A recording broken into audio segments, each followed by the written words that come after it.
All right, we're gonna make some homemade pimento cheese. Yes, I said pimenta, and I know it's spelled pimento, but pimento cheese is a staple in Oklahoma. If you go to Brahms Ice Cream and Dairy Store, they've got the best pimento cheese I think ever. And I grew up on that, eating pimento cheese sandwiches with my granny. So let's make some pimento cheese.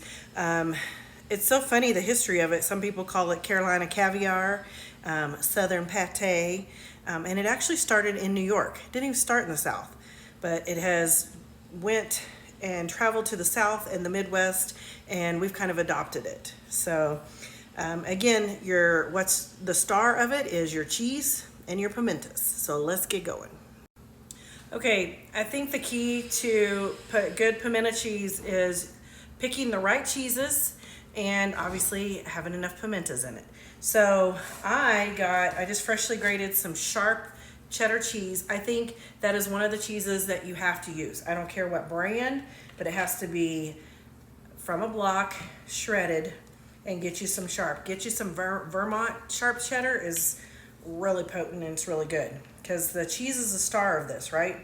So there's that, and then I got some Swiss cheese that I figured this is a real strong, and then Swiss is a more light cheese. So I'm doing just a small combo of the Swiss cheese.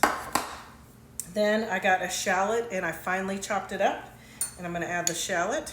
Oh, I didn't even have to use a spoon.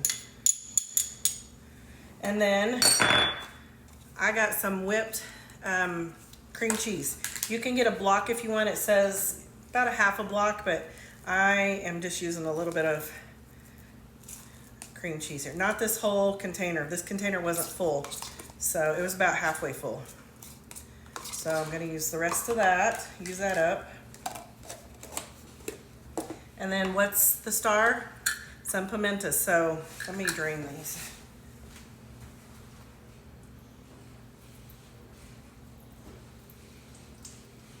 All right, so drain your jar of pimentos.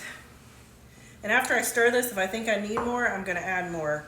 And then some ground mustard, not a lot, maybe a half a teaspoon.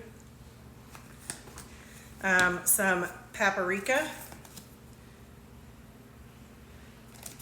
Some onion powder, not salt, onion powder. Some wash your sister's ass sauce, some Worcestershire sauce. Get you just some splashes of it. I don't measure, but after you mix, you can taste.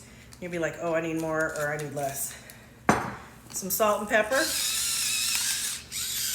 always add more pepper than salt. And then some mayo. Got to have control with the mayo because you're not using a lot. I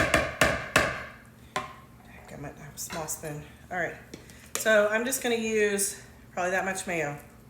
And then I'm gonna mix it up. Okay, I kept stirring it, and I added a little bit more mayonnaise, I added a little bit more salt and pepper, a little bit more ground mustard, and it was perfect. Perfecto. Can y'all see that? Does it look better with the light off? My house is just full of light, so it's so hard for you guys to really see what things look like, because it doesn't look like soup. People always think my stuff looks like soup. So seriously, I only have this big. I normally eat a pimento cheese sandwich, but I'm gonna put it on a cracker. Can y'all see that? I don't know. The lighting just sucks. I wonder if I did this. Can you see it then?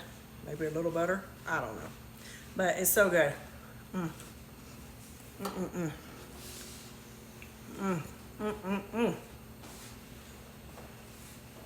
So freaking good. It gets better the longer it sits in your fridge too, and everything marries together.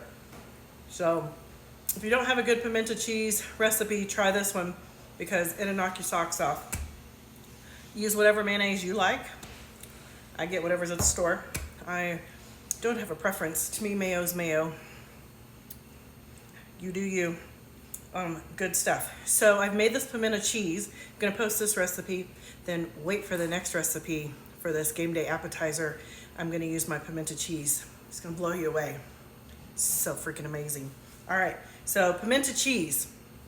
The recipe is the good stuff.